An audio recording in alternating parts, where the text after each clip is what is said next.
সিকিম মানেই নিষ্পাপ আর ভালোবাসার জায়গা। মোটামুটি এই ড্রেসগুলোর দাম এখানে নিচ্ছে 100 টাকা করে।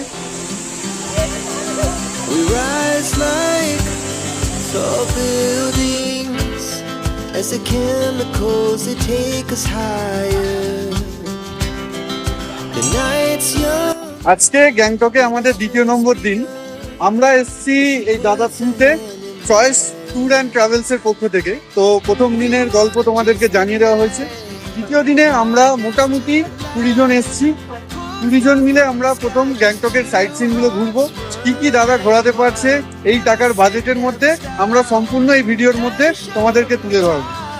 এখন আমরা আছি বাগসানি ওয়াটারফলসে, একবার ভিডিওটা দেখাও সবাইকে।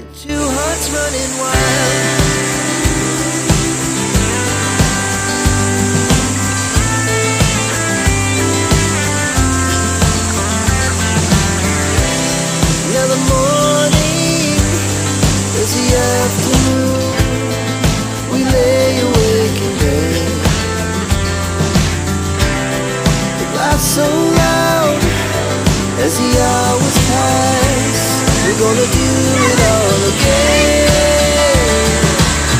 We wanna chase the night, wanna dance to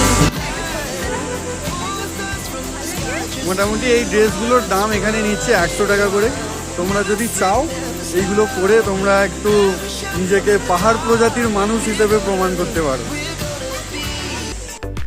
আমাদের গাড়ির মেম্বার বলতে আমরা এই কজনই ছিলাম, আর আমাদের সারথি ছিল এই ভয়ানক বুলেরো গাড়ি।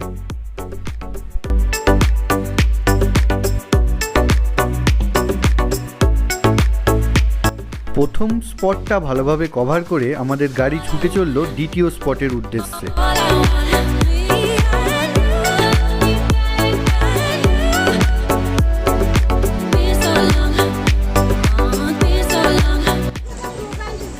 এখানে টিকিট মূল্য 10 টাকা, কিন্তু যারা 10 বছরের নিচে বাচ্চা আছে তাদের জন্য কিন্তু এখানে ফ্রি। আর এখান থেকে দাঁড়িয়ে মোটামুটি ভিউটা এরকম দেখা যাচ্ছে।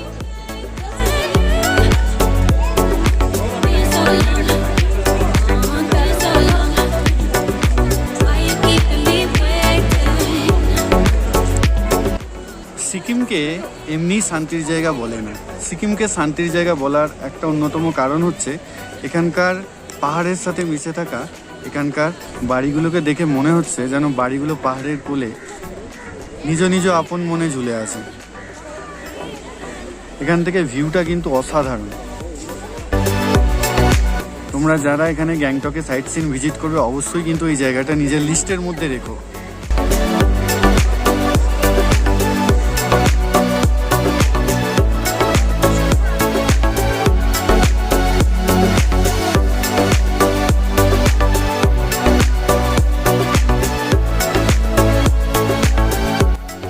এখানে পাহাড়ের কোলে প্রচুর বৌদ্ধ মনিস্ট্রি আছে।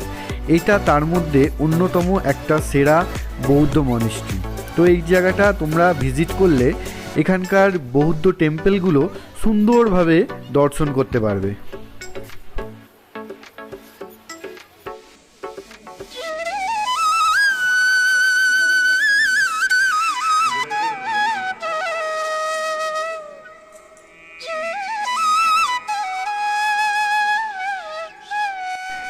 এই মন্দিরের ভিতরে যখনই ঢুকলাম মন পুরো শান্ত হয়ে গেল, কারণ এখানকার আলোকসজ্জা এবং এখানকার যে নিষ্পাপ পরিবেশ সেটা যেন সমস্ত মনের আকুলি বিকুলি এক নিমেষে শান্ত করে দিল।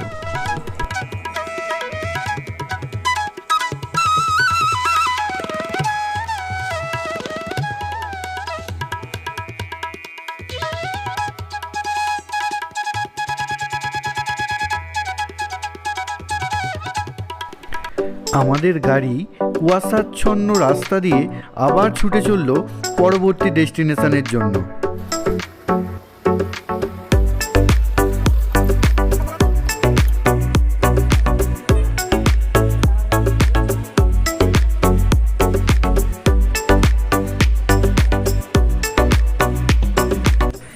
এটা হলো তিসা ভিউ পয়েন্ট।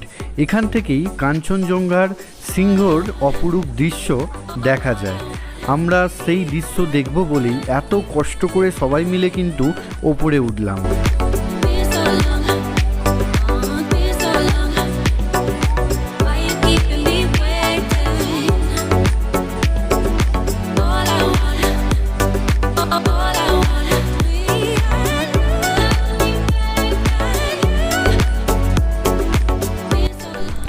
এই ভিউ পয়েন্টের ওপরে এলে তোমরা কিছু শপ লক্ষ্য করবে, যেখানে কিন্তু অসাধারণ কিছু মূর্তি বানানো আছে। সেই মূর্তিগুলো দাম যথেষ্ট হাই প্রাইস। এক একটা মূর্তি প্রায় 1,500, 2,000, 4,000, 5,000 পর্যন্ত আছে।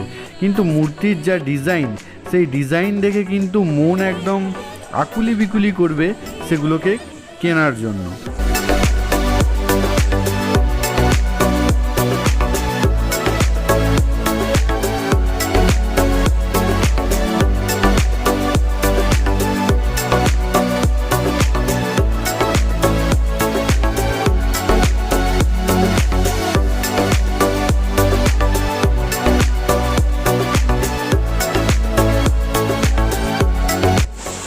আমরা জাস্ট এইমাত্র ঘুরে দেখে এলাম তাসি ভিউ পয়েন্ট, কিন্তু ওয়েদারের যা অবস্থা, ওখান থেকে কিছুই দেখা যাচ্ছে না, শুধুই মেঘ ছাড়া আর কিছু দেখা যাচ্ছে না। বেকার আমাদের অতটা উঁচুতে উঠে কষ্ট করতে হলো। তো আমি তোমাদের ওয়েদারটা একটুখানি দেখাচ্ছি, ওয়েদারটা কেমন আছে। মানে কিছুই দেখা যাচ্ছে না, কিছু বলতে কিছুই দেখা যাচ্ছে না, একদম সামনে পর্যন্ত পুরো কুয়াশা। এরপর আমরা যাব আমাদের নেক্সট ভিউ পয়েন্টে। কুয়াশার ভিতর দিয়ে গাড়ি ছুটে চলল। আমরা পৌঁছে গেলাম আমাদের next view point, Lasa falls. তো এখানে একটা ঝর্ণা আছে, সেটাই তোমাদের একটু দেখাবো যে ঝর্ণাটা কেমন।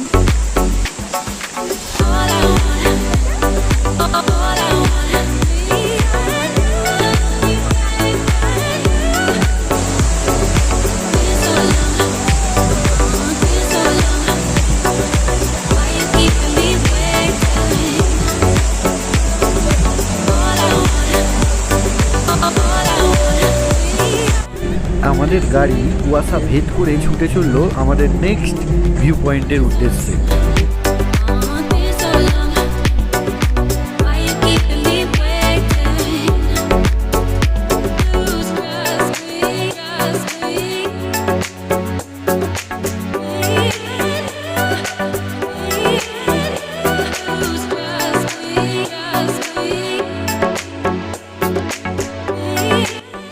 বলে রাখা ভালো যে মন্দিরের চূড়ায়, অর্থাৎ ভগবানকে দেখতে হলে এখানে কিন্তু জুতো খুলে খালি পায়ে ওপরে উঠতে হবে।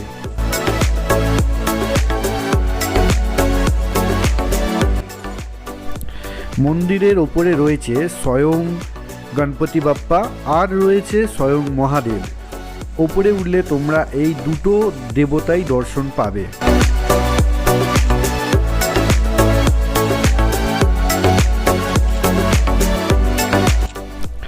গণেশ তাকের ওপর থেকে একটা সুন্দর অসাধারণ ভিউ পাওয়া যায়। যদিও ফগের কারণে ভিউটা একটু অস্পষ্ট, কিন্তু এখান থেকে ভিউটা অসাধারণ। এইবার আমরা যাব আমাদের লাস্ট ভিউ পয়েন্ট, হনুমান তক। আমরা এখন এই মুহূর্তে আছি হনুমান তকে। এখানকার এত ফগি ওয়েদার, মানে কিছুই দেখতে পাচ্ছি না। কিন্তু একটা ভালো লাগার জিনিস হচ্ছে যে মনে হচ্ছে আমরা কখনো মেঘের ভেতর দিয়ে যাচ্ছি, কখনো মেঘের বাইরে দিয়ে যাচ্ছি, এই জিনিসটা মনে হচ্ছে। কিন্তু অনেকটা উঠতে হচ্ছে, তাই একটু কষ্ট হচ্ছে, আর কিছু না। ঠান্ডাও আছে ভালো রকম। তো তোমাদের দেখাই যে ওয়েদারটা কেমন আছে এখানকার। ওকে,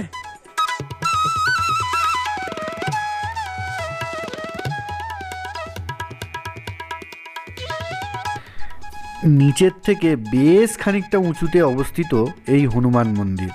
এখানে যেতে হলে মোটামুটি আপনাকে 100-200 সিঁড়ি তো ভাঙতেই হবে।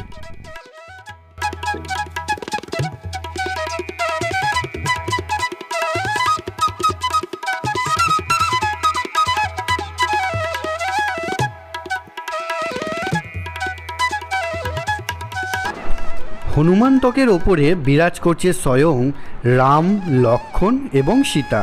ওপরে গেলে আপনারা এই মূর্তিগুলোও দেখতে পাবেন।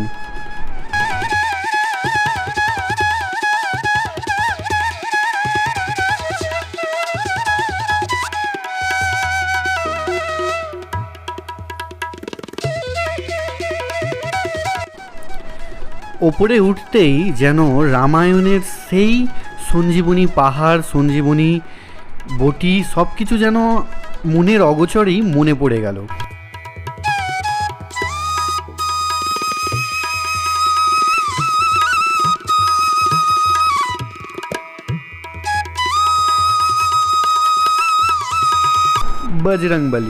বজরংবলী অর্থাৎ মারুতি, যে কিনা আমাদের ছোটোবেলায় সবার কাছে আমাদের হিরো হিসাবে পরিচিতও ছিল।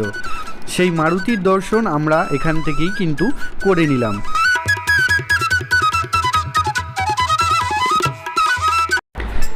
গ্যাংটকের সমস্ত ভিউ পয়েন্ট কভার করার পর এবার আমাদের গাড়ি ছুটে চলল আমাদের নিজের হোটেলের দিকে। কিন্তু এখানে বলে রাখি, বজরংবলী অর্থাৎ হনুমন্তকের নিচে একটা ছোট্ট রেস্টুরেন্ট আছে, তার কিন্তু ইডলি ধোসা আমরা খেয়েছি, সেটা কিন্তু খুব সুন্দর। তোমরা যদি কেউ যাও অবশ্যই একটু টেস্ট করে আসতে পারো।